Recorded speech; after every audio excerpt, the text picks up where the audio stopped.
నమస్కారం అండి. చాలా రోజుల తర్వాత మీ ముందుకు మళ్ళీ ఒక కొత్త టేస్టీ రెసిపీతో వచ్చాను. మీరందరూ ఎలా ఉన్నారు? కొన్ని కారణాల వల్ల రెగ్యులర్‌గా వీడియోలు పెట్టలేకపోయాను. కానీ ఇప్పుడు మళ్ళీ మీరందరి కోసం కొత్త టేస్టీ రెసిపీలతో వస్తున్నాను. ఈరోజు మనం బయట దొరికే సమోసాల కంటే ఇంకా రుచిగా ఉండే sweet corn and potato samosa ఎలా ప్రిపేర్ చేయాలో చూద్దాం. సాయంత్రం టీ టైంకి ఇది చాలా బాగుంటుంది. మరి ఆలస్యం చేయకుండా రెసిపీని ప్రారంభిద్దాం. ముందుగా ఒక బౌల్ తీసుకుని అందులో 3 కప్పుల మైదా, రుచికి సరిపడా ఉప్పు వేసుకుని ఒకసారి బాగా కలుపుకుందాం. ఇప్పుడు కొద్ది కొద్దిగా నీళ్లు పోస్తూ చపాతీ పిండిలా కలుపుకోవాలి. ఈ పిండిని ఒక అరగంట పాటు మూత పెట్టుకుని నాననివ్వాలి. ఇప్పుడు సమోసా స్టఫింగ్ ఎలా ప్రిపేర్ చేయాలో చూద్దాం. ముందుగా నేను బంగాళదుంపలను కుక్కర్లో 4 నుంచి 5 విజిల్ వచ్చే వరకు ఉడికించాను. వాటికి తొక్క తీసి బాగా మెత్తగా చేసుకోవాలి. ఇప్పుడు అందులో ఉడికించిన స్వీట్ కార్న్ కూడా వేసుకోవాలి. స్వీట్ కార్న్ వేసుకుంటే టేస్ట్ ఇంకా బాగుంటుంది. స్వీట్ కార్న్ వేసుకున్నాం కదా, స్వీట్ కార్న్ వేసుకున్నాక రుచికి సరిపడా కారం వేసుకుందాము. ఇప్పుడు దాంట్లోకి రుచికి సరిపడా ఉప్పు కూడా వేసుకుందాము. ఇప్పుడు గరం మసాలా కూడా వేసుకుందాము.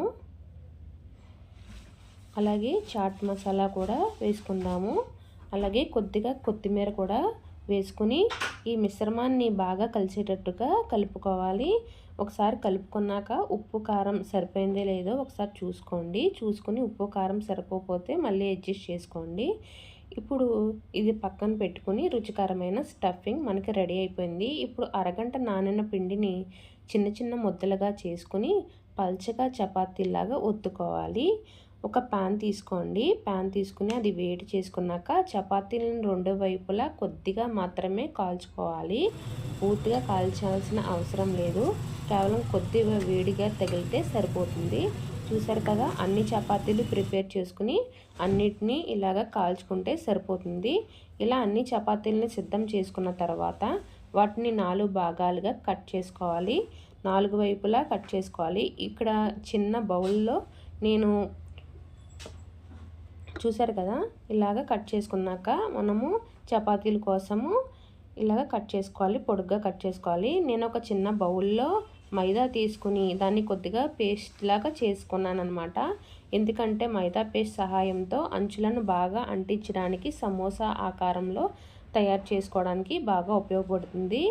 ఇలాగా కట్ చేసుకున్న వాటిని సమోసా కోన్ రూపంలో తయారు చేసుకుని దాంట్లో స్టఫ్ని బాగా కొద్దిగా స్టఫ్ని పెట్టుకొని లోపల దాకా వెళ్ళేలాగా చేసుకోవాలి.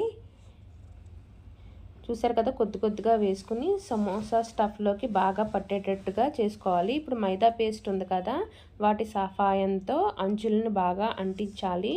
ఈ మైదా పేస్ట్ వల్ల మనకి సమోసా అనేది ఎక్కడా ఊడిపోకుండా ఇలాగ బాగా వస్తుందన్నమాట. ఇలా అన్ని సమోసాలని సిద్ధం చేసుకున్న తర్వాత ఒక కడాయిలో నూనె వేడి చేయాలి. చేసిన తర్వాత ఇలాగ మనం సమోసాలన్నీ వేసుకుని గోల్డెన్ బ్రౌన్ కలర్ వచ్చే వరకు వేయించుకోవాలి.